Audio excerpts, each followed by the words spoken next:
And if people in that report are still fighting to keep their names private, Sean, they have no legal basis to do so. She was so adamant. That was Trump Attorney General Pam Bondi, of course, just last year, before she was Trump's Attorney General, saying that people named in government files related to Jeffrey Epstein had no legal basis for keeping their names private. Bondi went on to lay out a very specific and narrow set of exceptions. Take a listen. They have no legal basis to do so unless they're a child, a victim, or a cooperating defendant.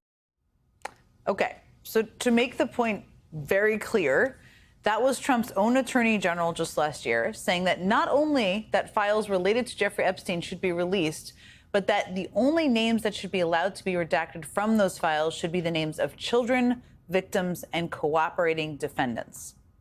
Fast forward to today, and Bloomberg News is reporting that the FBI redacted President Trump's name in the Epstein files. Now, I should say that NBC News has not independently confirmed that reporting, and the White House, the FBI, and the Justice Department all declined to respond or did not respond to Bloomberg's request for comment on that story. But last I checked, Trump was not a child, nor was he a victim or a cooperating defendant in the Epstein case. The FBI reportedly had 1,000 agents pulling all-nighters, pouring through more than 100,000 documents related to Epstein. And people familiar with the matter tell Bloomberg that the FBI identified numerous references to Trump in that process and then blocked them out.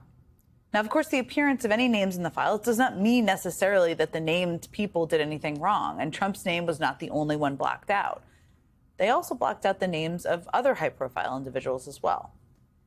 But I could have sworn Pam Bondi said there would be no legal basis for doing that, right? That's what she said a year ago. Now, the other major piece of news we got on this story today was about Jeffrey Epstein's co-conspirator, Ghislaine Maxwell, who was, of course, convicted of sex trafficking minors. Now, after spending 9 hours over 2 days just last week meeting with Trump's former criminal defense attorney turned Deputy Attorney General Todd Blanche, where no one knows any details of or who else was there, today, Ghislaine Maxwell was moved to a minimum security federal prison camp called Camp Bryan in Texas. Now, if the name of that prison rings a bell, it may be because among its current inmates are celebrity prisoners like Theranos founder Elizabeth Holmes, who was convicted of defrauding investors out of hundreds of millions of dollars, and Real Housewives of Salt Lake City star Jen Shah, who was convicted of conspiracy to commit wire fraud related to a telemarketing scheme that tricked elderly people. Employees of Camp Bryan describe security at the facilities being generally lax. The minimum security facilities does not keep prisoners under strict watch and gives them some freedom within the camp because the inmates there are considered low-level security risks. Now, I don't want to downplay, and I'm not in any way trying to downplay the damage and pain that Elizabeth Holmes or Jen Shah caused their victims, but there is a massive substantive difference between the kinds of white-collar crimes they committed and the horrific sex crimes Ghislaine Maxwell was convicted of. In a statement today, victims and the family members of victims that were preyed upon by Epstein and Maxwell wrote, President Trump has sent a clear message today. Pedophiles deserve preferential treatment, and their victims do not matter.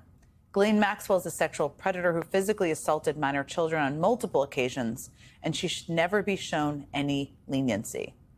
Yet without any notification to the Maxwell victims, the government overnight has moved Maxwell to a minimum security luxury prison in Texas. This is the justice system failing victims right before our eyes. And while a senior administration official told NBC News tonight that any false assertion Ghislaine Maxwell was given preferential treatment is absurd, that's what they say, that's their statement. According to the Bureau of Prisons' own policies, Ghislaine Maxwell was not eligible to be transferred to this prison.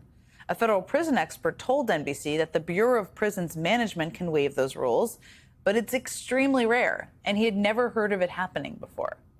As one employee of the Bryan, Texas prison camp told NBC today, if someone has a history of sex offense, of violent crime, they are not supposed to be there. So why was Ghislaine Maxwell transferred there, and who made it happen? Congressman Robert Garcia, the top Democrat on the House Oversight Committee, wrote to the head of the Federal Bureau of Prisons today and warned, quote, The favorable change to the conditions of Miss Maxwell's incarceration, despite being denied bail on 3 occasions for posing an extreme risk of flight, raises possibility that the Trump administration and the Bureau of Prisons may be affording Miss Maxwell preferential treatment in an effort to shape or distort her testimony about Jeffrey Epstein. And joining us now is the author of that letter, Congressman Robert Garcia, ranking member on the House Oversight Committee and a Democrat from California. Congressman, let me start. You wrote the letter to the director of the Federal Bureau of Prisons seeking answers, which I think everybody would like to have. What do you want to know most? Well, we're very concerned. I mean, this continues to get more bizarre every single day. I mean, why is Ghislaine Maxwell being sent to essentially a much lighter prison? Some have described it as much cushier. She's going to be able to roam more freely when she's actually not eligible for this move. And so this happens just right after, of course, this meeting between Trump's DOJ, or quite frankly, Trump's personal lawyer, Todd Blanche, who has now been, of course, working with Ms. Maxwell and the legal team. And for this to happen right after that, I think raises serious questions. We've seen and heard Trump's comments, of course, in the press. He is not ruling out a pardon. Mike Johnson, Republicans continue to somehow lionize and set the stage possibly for a future pardon for Ms. Maxwell. And so all of this, I think, begs very serious questions. And at the end of the day, we have to get back to something very simple, which is, what is Donald Trump hiding? What is this cover-up that the White House is now involved with? Why are they treating Ms. Maxwell this way, who, by the way, is a convicted sex predator? This is someone that has lied under oath, that has done horrific things, caused massive trauma and violence to young women and to girls. And so it's all concerning. We have a series of questions for the Bureau of Prisons, and we need answers. What is going on in this case? What happens? They haven't exactly been cooperative. I don't want to prejudge, but what happens if they don't reply and don't give you answers to the questions you're justifiably asking and everybody wants to know? Well, the Bureau of Prisons should be, of course, a nonpartisan agency, and they should be working with both Republicans and Democrats in oversight, and that's been their long tradition. And if they choose to not engage with us now, that is a serious escalation as far as I'm concerned. Donald Trump is not always going to be the president of the United States. And I think what's also important at this moment, in a significant development tied to the Jeffrey Epstein case, recent reports have raised questions about transparency and potential preferential treatment within the U.S. justice system. Last year, Pam Bondi, then serving as an attorney for former President Donald Trump, publicly stated that individuals named in government files related to Epstein had no legal basis for keeping their identities private, except in specific cases involving children, victims, or cooperating defendants. Bondi's remarks emphasized that Epstein-related documents should be made public, with redactions limited to these narrow exceptions. However, a Bloomberg News report, yet to be independently verified by other outlets, alleges that the FBI redacted Trump's name from these files, despite him not falling into the categories Bondi outlined. The White House, FBI, and Justice Department have not commented on the report, leaving the public with unanswered questions about the rationale behind these redactions. The FBI's handling of the Epstein files has come under scrutiny, with reports indicating that over 1,000 agents worked extensively, reviewing more than 100,000 documents.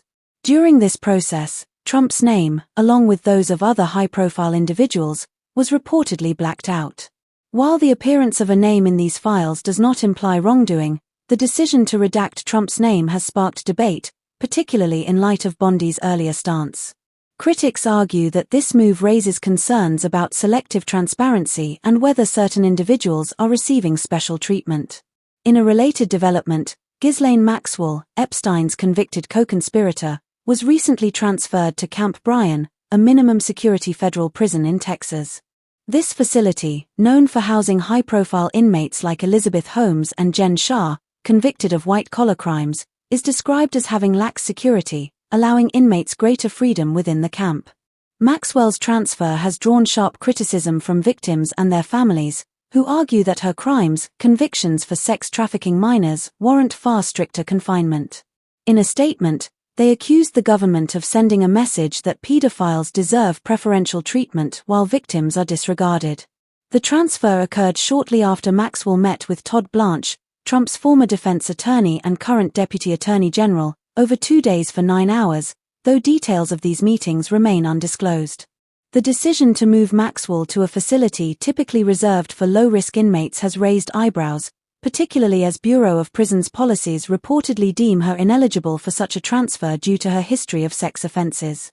A federal prison expert noted that while the Bureau can waive these rules, such actions are exceedingly rare. Congressional Democrats, led by Representative Robert Garcia, the ranking Democrat on the House Oversight Committee, are demanding answers.